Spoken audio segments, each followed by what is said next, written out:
What's going on, everybody? Welcome to another episode of Off the Couch Boxing. I'm your host, Rexx Ruger. Watching my back, as always, is the Alexis Arguello puppet. We're back with another banger of an episode. The most amazing and real boxing conversations, they happen right here. You know the tagline. Legends, luminaries, world champions, and fighters on the come-up, all coming here to chop it up with your boy, Reckless Rex. My guest is already here. We are getting down to it right now. Let's go. Excited about this one, folks. Going across the pond, Mr. International does it again. What's up, Sam? How you doing, man? How's things, man? You're good, man. All good. Glad to have you on here, man. And it's a pleasure to meet you, man. And you, brother. I appreciate you calling me. Yeah. Give me a little place to speak. Yeah. And first of all, man, congratulations, man, on your recent victory.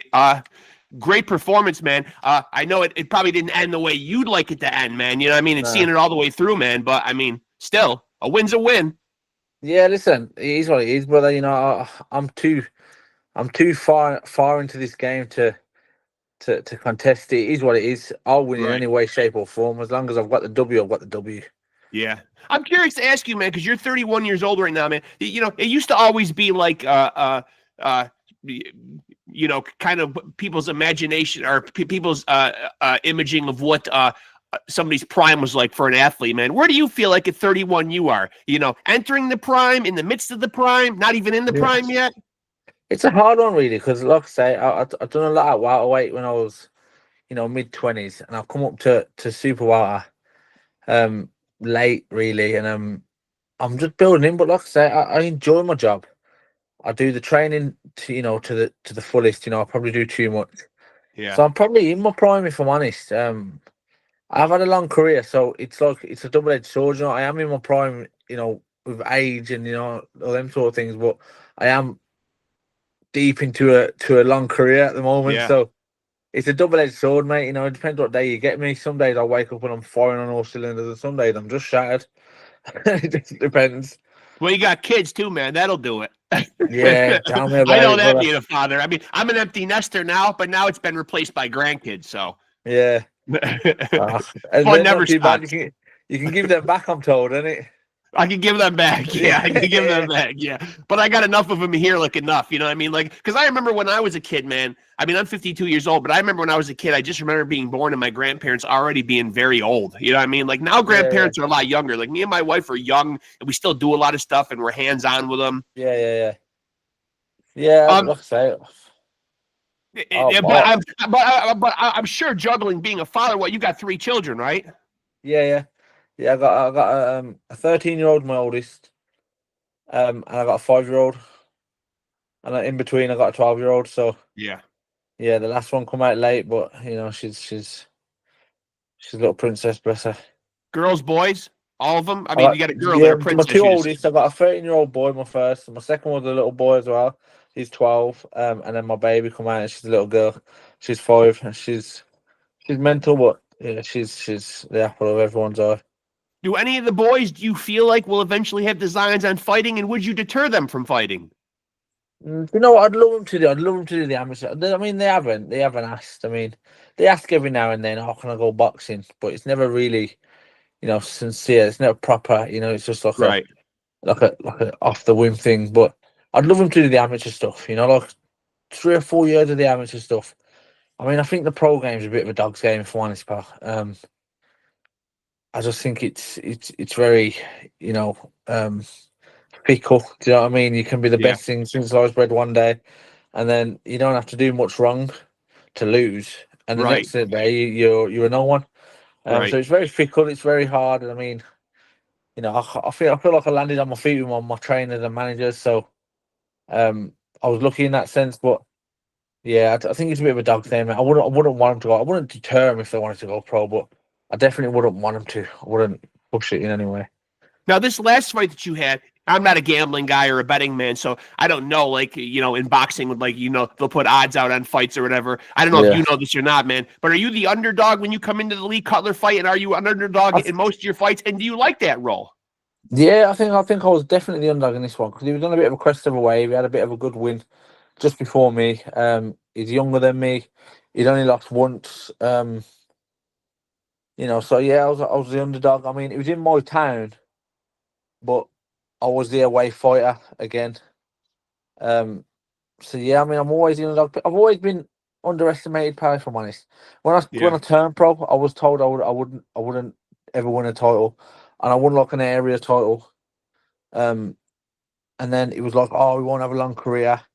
You know, and I'm here 13 years later. He won't box for long the way he boxes. Do you know what I mean? And Right. I mean, I'm still there now. So yeah, I'm always the underdog, mate. There's never really.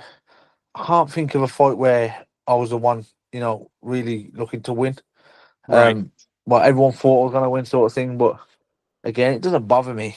It's water off a duck's back, brother. I'm in. There's only two of us in the ring.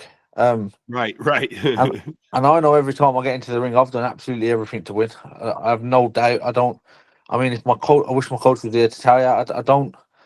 I'm not the nervous type. I mean, don't I have fight nerves, but I don't. I'm not nervous to fight. Do you know what I mean? I feel like I said this not long ago. There's nerves and there's being scared. They're very Right. close, Right. but you've got to make sure that you are just nervous. Because obviously, if you get in a fight, you're going to be nervous. But if you're scared, then you really are in the wrong place. And so you got to And kind of quell those nerves and still be able to find a way to perform. yeah, yeah. And if you're scared, you're just scared. It's just that simple. Yeah. So yeah, I feel like they're very close, but I feel like you got to be able to work it out. And yeah, I've never been scared. I've always, like I said, I've always been the underdog. I've always fought people that are meant to be better than me, meant to beat me. And some have, you know what I'm saying, but I've never been scared to box them, and I think that's a secret. And when you got started in the sport, were you watching a lot of it? And did you watch anybody on TV that you particularly looked at as kind of like, we grow up, we have those sports heroes that we kind of look up to. Yeah. Did you have any of those kind of guys? But I never watched boxing, if I'm honest. I don't watch boxing now. Yeah, I've seen you It's say just, that in past interviews. Well, you are busy. yeah, it's just my job. But even when I was a kid, I've done the amateur stuff. And my older brother's done the amateur stuff as well. And we all quit when we was teenagers. And I just sort of went back at 14, 15 on my own without my brothers, and kind of stuck at it. And then by nearly 17, I'd had a baby, I'd had a job, and I'd quit it all. But I never watched boxing. It weren't like going pro as a child, like when I was an amateur, was never a thing. It weren't even a concept. I was a forklift driver at one point, and that was it. I quit the boxing. I had my son. I was 17. I had a son. I had a flat, and I had a job, and that was it. What do you think it was like when you walk away from it and then you come back in your teens? What was it that was pulling you back? I think it was just a lot of it, mate. It was just it's separating from everyone else.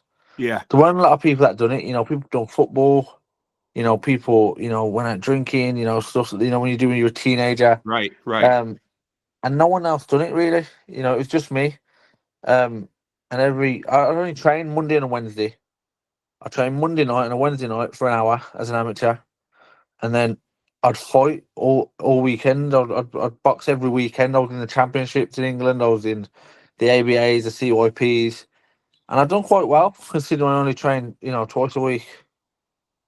Now, this last fight was stopped with Cutler because of a cut from a headbutt. First of all, how's the cut healing, and how are you? Yeah, they're not too bad now. I'm 2 Yeah. weeks in. The stitches come out yesterday. Yeah. Yeah, they're not too bad. I got a bit of colouring, obviously, but Yeah. they're not too bad. I just. I don't think you come out of too many of your fights without a little coloring, as you say. Yeah. You're an all-action kind of guy. I mark up in the window, I do, I promise. Yeah. I have to be a strong wind, I get a black eye. A lot of people would look at that and say, wow, if he won, what's the other guy look like? He looks much better than I do, I'll tell you that. but so currently you're fighting at super welter, but you have been in other weights before, right? You've been correct me if I'm wrong, you've been at welter and even up to as high as middle, correct? Yeah, I did. I went up to so obviously as a welter, and I got to a point. I won the European as a welter, and I just couldn't make it. And I got to a point where it was just impossible. I went up to super welter, and I had a few fights, a few losses, if I'm honest. And then we had a chance to go up to middle to fight Melina for the WBC silver. Yeah. And we went up there and we won that. So yeah, it's a big night. And where do you feel like out of those weight classes, like where do you feel like you've done your best work? Where do you feel the most comfortable as a fighter? Back in the day, welterweight was my weight. Honestly, Yeah. I was a big kid, but I could make the weight. and I was just walking at people, but I was just enjoying it. I'll just walk at them and I'll just wear them down, and I would do it. Coming up to super well, I ain't really got that sort of size advantage anymore. Do you know what I mean? Right, right. So I've had to pick up on the sort of the boxing skills, and they've come out every now and then. Sometimes it's a war, but like the last one, bit of a war, but every now and then the boxing skills do come out. And I've had a few good displays where I've just boxed through it and won a decent decision. But do you like when you see these? Like, are you a fan of? I don't know if you've ever been involved in a fight of this nature, but where we see these weight clauses, are you a fan of these? Not really. I mean, I feel like you've got to wait for a reason. I remember a lot of people used to not a lot of people. People used to slag off Golovkin for never moving a weight, because he was killing it at middleweight so much, Right. and he never moved up to super welter to fight any of them, or he never fought at super middle or super welter. He didn't go up or down, and he was just killing at his weight. And I remember people used to moan, but you have weights for a reason. Do you know what I'm saying? Sure. Yeah. And if that's your weight, then stay there and just dominate, and that's what they do. I mean, that's what he done. So. Yeah, I didn't think you could moan, but I did hear a few people moaning about that back in the day, obviously. Well, there was so much made of this past weekend there. You know what I mean? Like with Chris Eubank was really trying to come down in weight, and they made so much in the build up to the fight of how he was really killing himself to get down to the catch weight that he was fighting Conor Benn at. I mean, and all in all, it worked out for him pretty well in the end. He rehydrated and he won the fight. So I mean, yeah, you just never know with Chris Eubank. You never know what's the game and what's not. Right, it might have failed the first weigh-in by 5 ounces, weren't it? It might have done that by purpose. He just because he made the rehydration clause, didn't he? Right. And that was only £10. Yeah, he made that, and then of course all the way up into the build-up of the fight. I mean, like we were expecting that him and his father were estranged, and then Pop shows up. Exactly. You just never know with the Eubanks if it's a game, if it's a ploy. But like I say, it all works out for him in the end, doesn't it? Now, have you thought about especially now that you have a family and children and everything, have you thought about your longevity in the career in terms of like a lot of guys will think like, I don't want to fight past a certain age, or I don't want to fight past a certain amount of fights. Have you given that much thought to your career? Like, do you have an idea of like, gee, I don't want to fight past the age of, or I don't want to have more than X amount of professional fights? Yeah, I mean, like I say, I've been retiring since I was 25, pal. Yeah, you say you just don't stick to it. Yeah. I do, and I like I say, I'm 31 now. I ain't got more than 2 years, maybe. Yeah. Maybe 2 good years. But again, if it starts to go downhill heavy in the next 12 months, then I'll retire. I won't diminish my career to earn a bit of change on the side. You know what I mean? Like, I'm not gonna just bring up the up and comers and lose just because. It'd be like one of those gatekeepers or those journeymen. Yeah, I'm not trying to be that. Like I say, so again, if my next fight, I'm literally just not at the races, then I'll seriously give my head a wobble and say, listen, it's probably not time to do this anymore. But at the moment, I feel good. I mean, the coaches, I wish the coach was there. My training's never been better. I feel good. I do all the tests. I'm perfectly fine. Do you know what I'm saying? So I don't know. Like I say, it's on whatever day I wake up. Like I say, sometimes I wake up and I'm shattered. Some days I wake up and I'm raring to go. So it just depends on what day I wake up. But like I say, 2 years. Even if it's going unbelievable at the end of 2 years, I really need to think it's time. Really. Have you thought about life after boxing? Obviously, like a lot of guys will make a clean break from the sport, and then a lot of guys will segue into other facets of the sport, i.e., promoting or coaching and training themselves. Yeah, you feel like you'll always have a foot in boxing in some way? I don't know. I'm not the trainer type. Like I say, I don't watch my opponents. I've never watched my opponents before a fight. I leave it all to the coaches because I just get nothing from it. Yeah. I just see what they do good. Do you know what I mean? It could be so. I'm not that way inclined. I don't think I'd put anyone through me trying to train them or make up any tactics because I don't think it end up going any good. But well, it's just like being a teacher. You know what I mean? Like it requires an immense amount of patience, and you're still and you're it's probably still just as much of a full-time job as being a full-time fighter. You're at the gym every single day. I mean. I could do the hard stuff. I mean, I could be a strength and conditioning coach. I could put you through some sprints. Yeah. I could do that sort of stuff. Fitness side, I'm up for. I could do that sort of stuff, but yeah, boxing as like the boxing tactics and the stuff like that. That's not for me. I don't think I could do that. Nah. Now you've got a pretty crazy resume, man. I'm wondering, man. Because I think people, I think people hear your name and they instantly think, tough, rugged. You know what I mean? Been in tough, rugged fights, man. But I'm curious if there's anybody that you would put up, whose name you would put out there as who's given you your toughest fight. I think they're all hard at the top. I mean, I had a fight of the year, British Boxing Board fight of the year. I think it was maybe 2 years ago. And I thought, if I'm honest, pal, not to be nasty, but I fought a French kid, like a French kid that no one's probably heard of. And I defended the WBC, so it was just after Molina. So just after lockdown sort of thing, and I fought him. It was 12 rounds constant. If you get time tonight, go and have a look on YouTube. Eggington versus Chiquitu.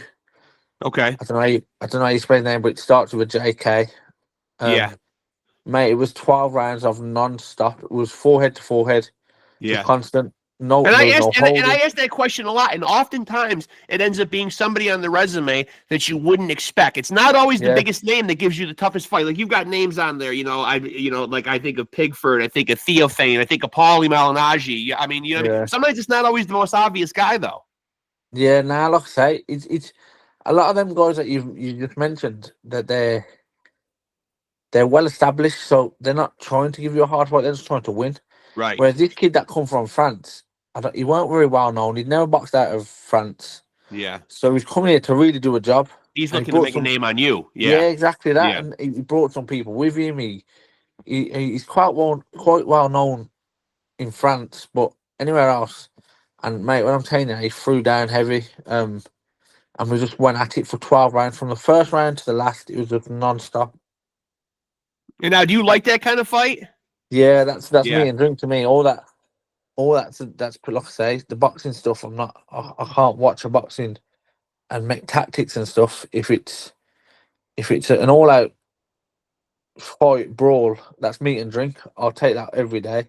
And now, does your team ever try to change that? Because I remember when the late great Arturo Gatti was still alive, he was often associated with those types of fights too, knockdown, drag out. Yeah. You know what I mean? Like but he did try to get on with coaches who would try to encourage him. Hey, you know what I mean? To extend your career, stay behind your jab, learn to box a little bit better. But it always seemed like Arturo would still get pulled back, and the fights would eventually go right back into those battles, even when he would start out the first couple rounds doing that. Has anybody ever tried to change that style and say, hey, Sam, you know what I mean? Like there's they don't all have to be wars.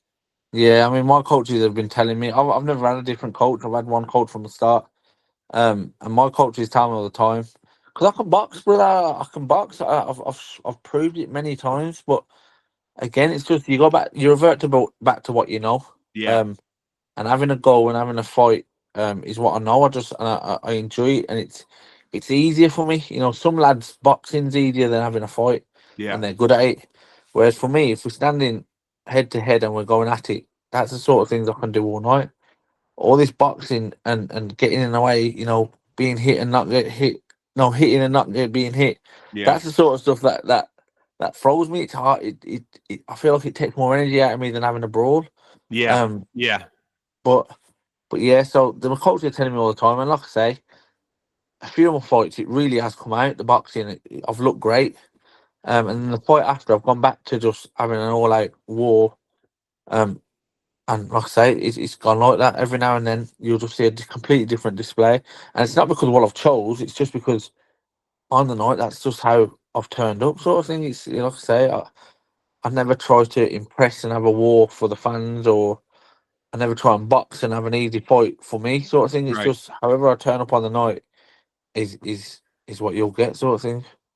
And when did you realize that you had this ability to fight? Like, were you a kid that was getting in a lot of fights?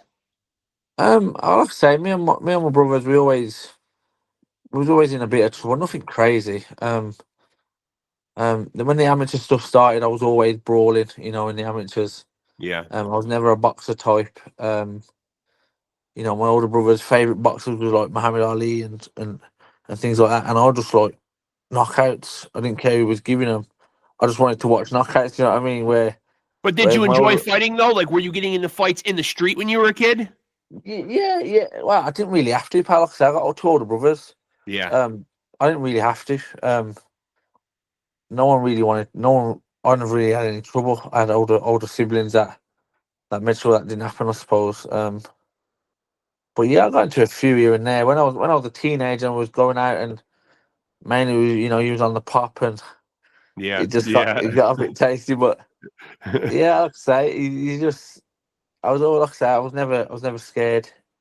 And again, it comes to that. I was never scared. I was always a bit nervous, but I was never scared, whether it was in the ring or it was, you know, out and about.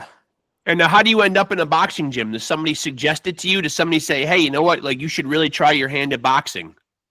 You know, my family, we moved to a different city, um, and we had a lot of trouble up there. Like there was a lot of racial things up there because, you know, my granddad's an Arab, Yeah. and my mum's quite dark. My brother's really dark, Okay. and my sister's really dark. And Yeah. then there's me. I'm quite white, I suppose, and my other brother, my oldest brother, he's pale as a ghost as well. Yeah. So we got a lot of trouble for that, and that's when we went to the boxing gym. I was probably, I don't know, what's year three? I don't know. I was young. I weren't old enough to box as an amateur yet. I think I was about 8. My older brother's 2 years older than me, so he'd have been 10, and then my older brother's a year older, so he'd have been 11. And that's why we started. We started because we had a lot of trouble where we lived, of just being a bit different. And that's where it all started. And now, did you have anybody trying to stop you? Because I know a lot of times I'll get fighters on here who will say, you know, their dads were really into it, but the moms not so excited about their kids getting punched in the face for a Yeah. living. You know what I mean? Like, Not. I mean, I get a lot of people saying now, like, I mean, family members say, you know, are we done yet? Because like I said, I've been boxing for 13 years pro. yeah, My first total fight was, I think it was my fifth fight in. I was probably 19. So my family do say now, you know, after every fight, is this it now? And I'm like, we'll see, we'll see. Because yeah, like I said, I've been retiring since I was 25. yeah. So yeah, people get worried, obviously. It's kind of to be expected, though. You can kind of see where they're coming from, though. Obviously, you know, I mean, like 100%. we do still, you know, you obviously see a lot of guys, you know, after their fighting career is over, and you see the effect that fighting has on them. You know, Yeah, exactly that, and I get it. But I'm 13 years in now, mate. Not to be I don't know, not to sound nasty, but if I've done damage, brother, I've done it already. yeah, You know what I'm saying? yeah. So I don't know what to say. Kind of like the pet. It's kind of like you're past the point of no return. You Yeah, know. of course. Every day I wake up and I think, oh, I'm done with this, and then 15 minutes later, I can't wait to get back to the gym. So Yeah, yeah, like I say, it's a double-edged sword, mate. I don't know if I'm coming or going. yeah. And now this last fight with Cutler, though, correct me if I'm wrong. Now, so you won the WBC International Silver Super Welterweight, right? Yeah. So what is the plan going forward? Like, does that put you in line for you know, for some actual world titles at 154? I wouldn't say so. I mean, you could get the call, I suppose, having one of their bouts. But again, I'm so into the WBC. Like I said, I won this same bout when I was 21 at welterweight, Yeah. and then I won the WBC because this was the WBC International Silver. I won the WBC International as Yep. a welterweight as well, and then I went up to mid and I won the WBC Silver, literally the silver. Yep. Um, and now I'm back down to super welterweight, and I've just won their WBC International Silver again. So I think the WBC know that I'm well up there. I know it's one of their lesser titles, but if they need an opponent for the main title, I think not that I would get the call, but if they wanted to bring me, I think they could pass it. Do you know what I mean? Because I Yeah. have won every one of their titles, Well, you know, well, the and big as one. we saw in that Saudi Arabia card with Josh Padley, you never know. You know what I mean? Yeah, Like, you exactly know, that. I mean, Exactly that. you know, if you're ready and you're willing to go, I mean, you know, it could change your life. I mean, like that young man got his life changed just by taking that Yeah, fight. You know, exactly. pretty crazy. I mean, Yeah. and hopefully one day I'll get that call. But I mean, he took the fight on incredibly short notice, man. Like, let me ask you, man. Like, what's the shortest you would take a fight on, man? Because obviously it can work against you. We saw on that same Saudi Arabia card, Josh Padley, he hung in there with Shakur Stevenson for a while, and then we saw Martin Bakole. He stepped in against Joseph Parker on very short notice, and it didn't fare so well for him. Honestly, I don't think I could take a fight at short notice. Being at my weight. Yeah. I'm not one to walk around at, just over the weight or anything like that. So even if I did take one at short notice, it'd be well out my weight class.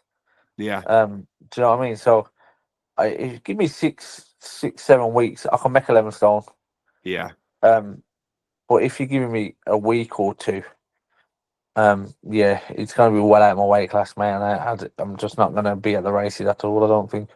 You feel like at this stage of your career, you will stay at 154, or will you explore going to other weight classes again, or are you dug in at 154 for the remainder of your career? Like I said, I can do middle. I can do 154. Yeah.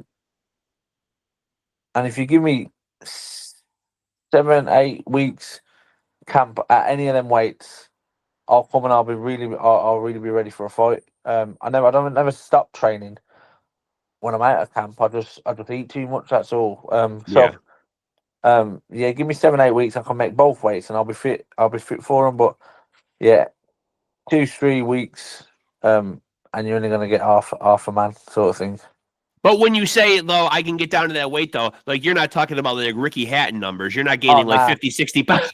Nah. I mean, at my heaviest, I'm probably not much more than a stone and a bit over, maybe. Okay. Maybe a stone and a half. If we get the Christmas break or something like that. Right. But like I said, I'm too far in my career to be risking anything. So I like to get it off properly.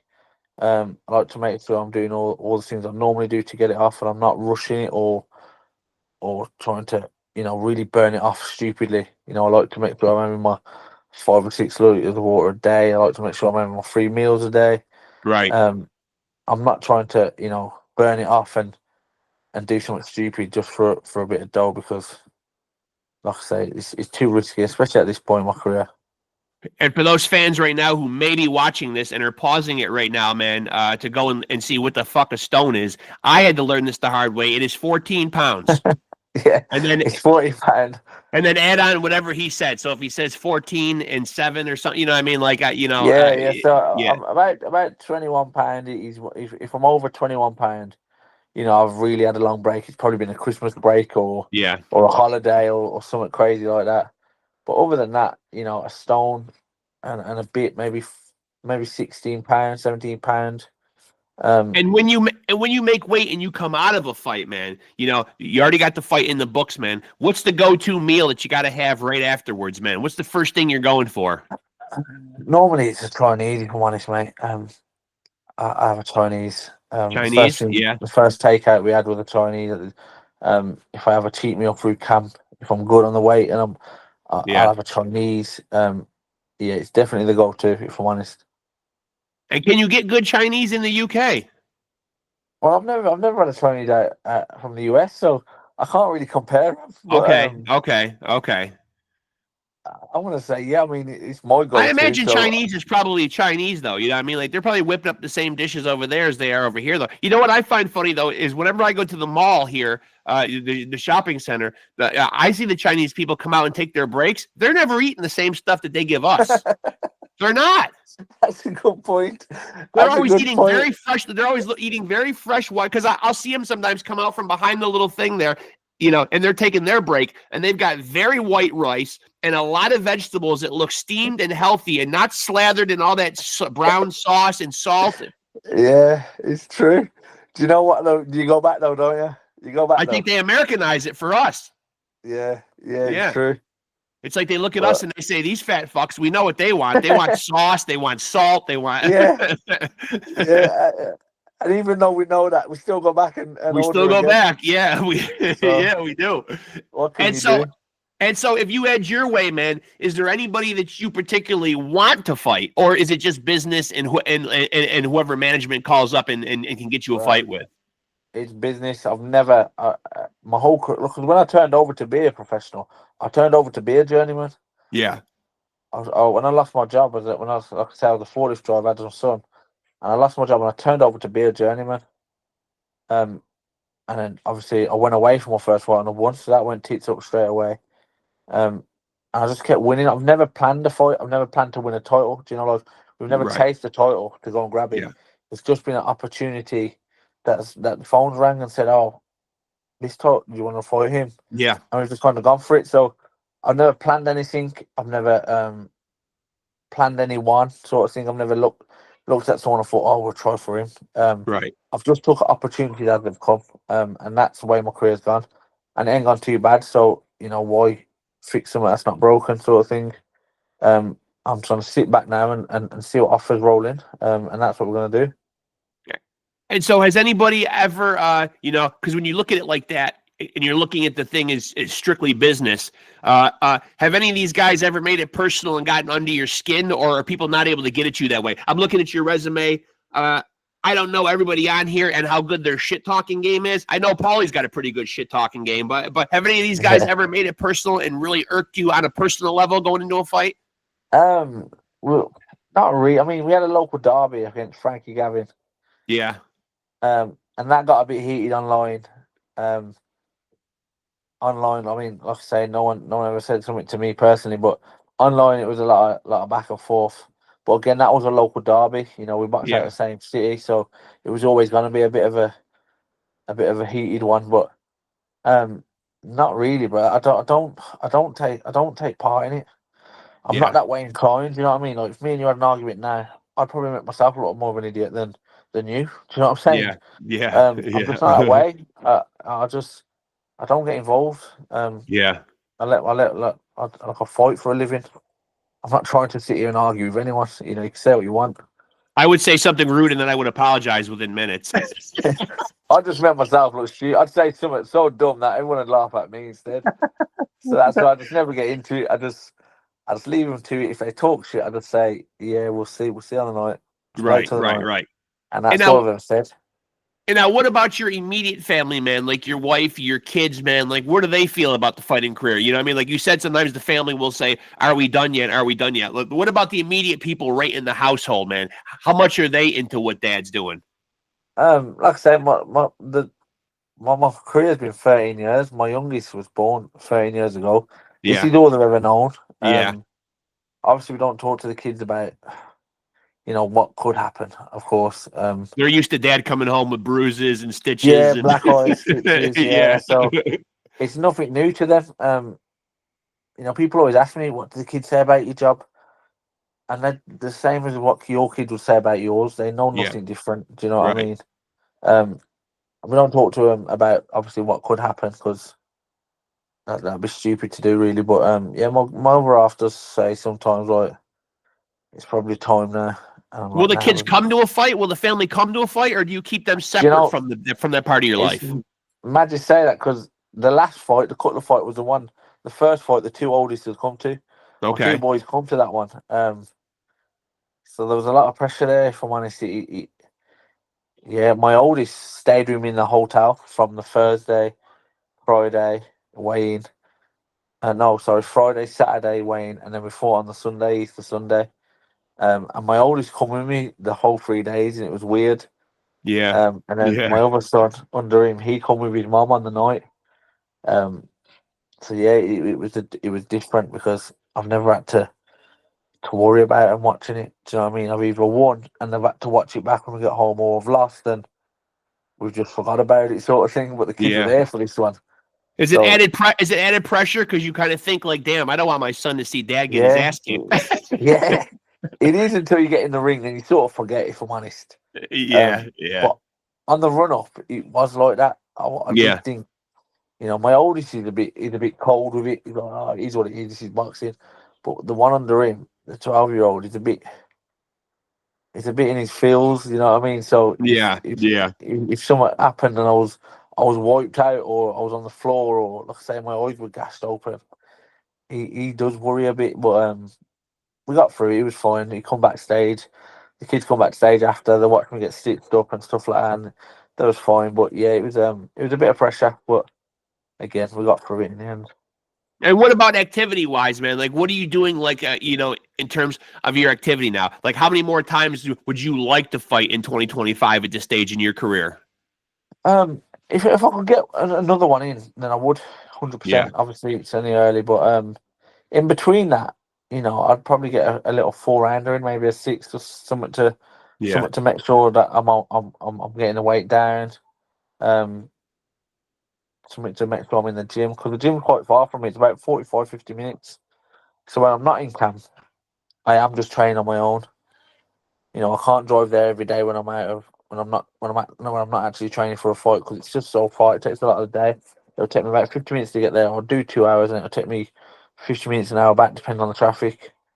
So I can't be there every day when I'm not in camp. So if I just get a little 6-rounder, it'll make sure I'm in the gym, and I'll get a wage off that, and that'll keep me tied over till I've got a big one. Hopefully before the end of the year, I'll have another big one.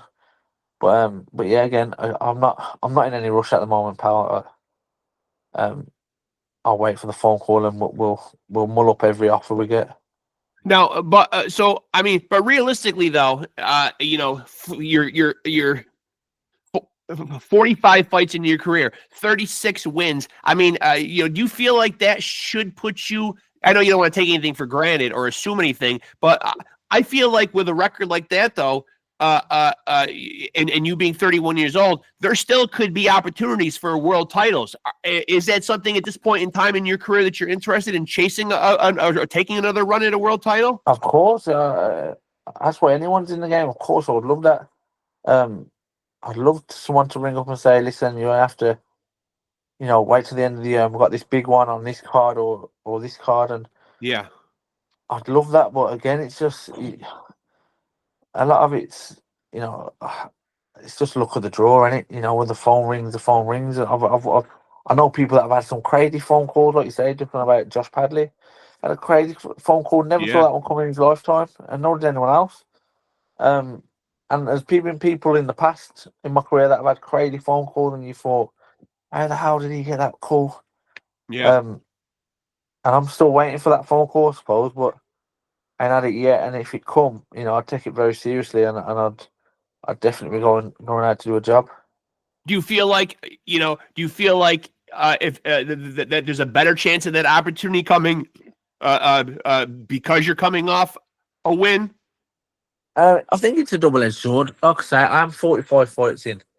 I have got 9 losses. 2 of them were a prize fighter, so it depends how you want to look at them ones. But you know what prize fighter is, isn't it? Yeah, but let's also not forget, though, that Irish Mickey Ward was making millions fighting Arturo Gatti when he had double-digit losses. I know, yeah, but that was a different generation, brother. Yeah, I know. Chuck me in that generation. Yeah, chuck me down there, and I'd live quite happily. I'd be meat and drink to me. Them fights, that's what I'm about. But yeah, it's a different. Everyone wants the old now, and having 9 losses, it doesn't look good when you're announcing a world title. This is for a world title. This is Sam, who's got 9 losses, and people think, how's he? Do you know what I mean? So it's a double-edged sword. Yes, I'm coming off a win, and really it should push me on to bigger things. But also, people look at my record and think there's a lot of, what do they say? It's more risk than reward.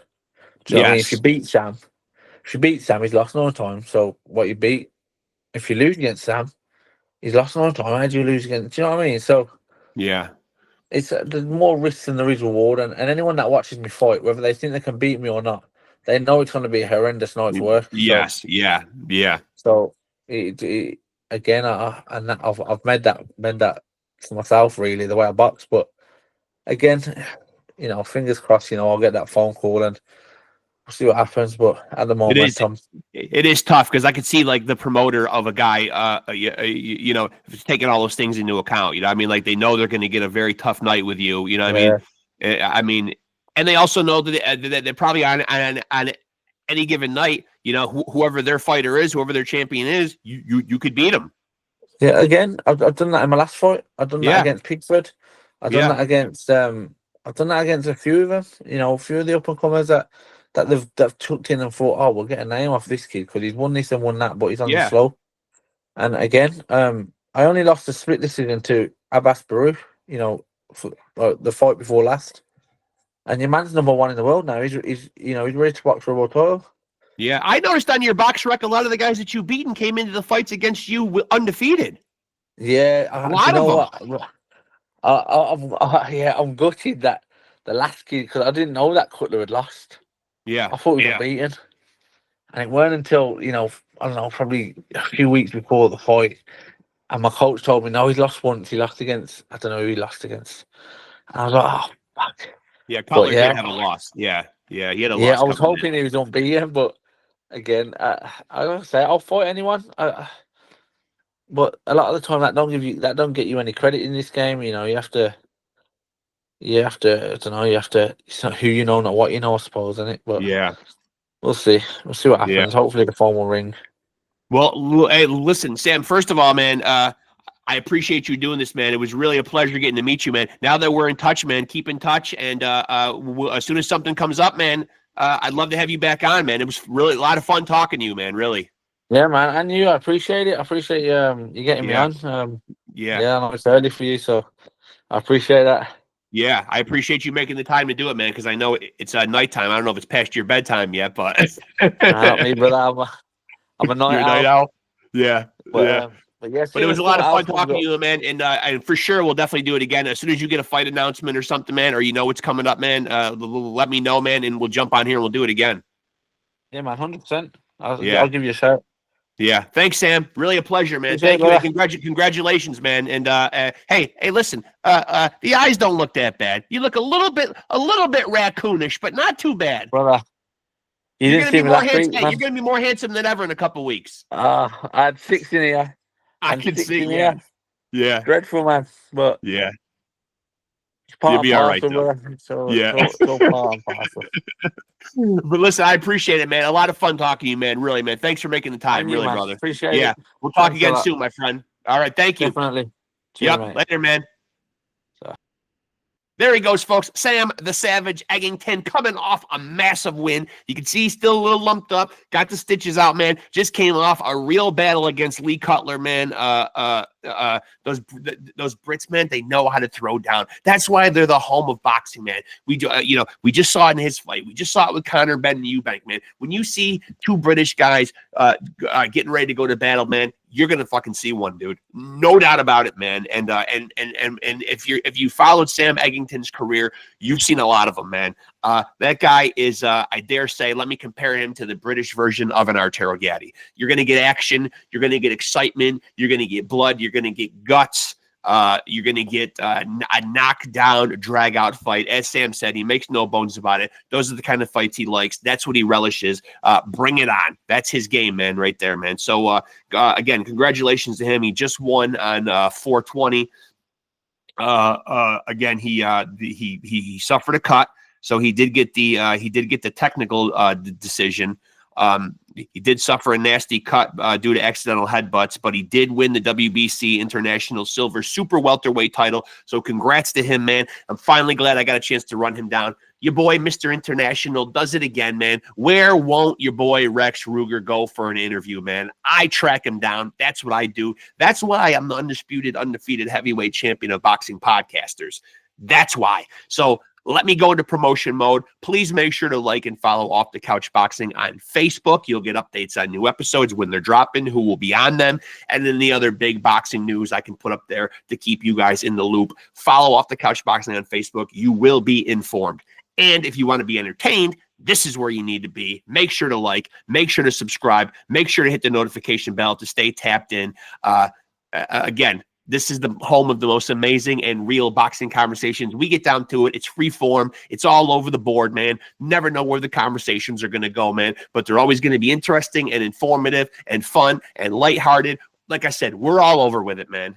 And that's what makes Off the Couch Boxing the best boxing content on planet Earth. Like I said before, legends, luminaries, world champions, fighters on the come up. We get them all, folks, man. Go check out the playlist. Go check out the other 200 and some odd episodes that are out there. You be the judge. Not for me to say, although I am a little biased. That's why I call myself the undisputed, undefeated heavyweight champion of boxing podcast. And I got good news for you, man. And let me first take the time to thank Sam Eggington one more time for coming on here, man.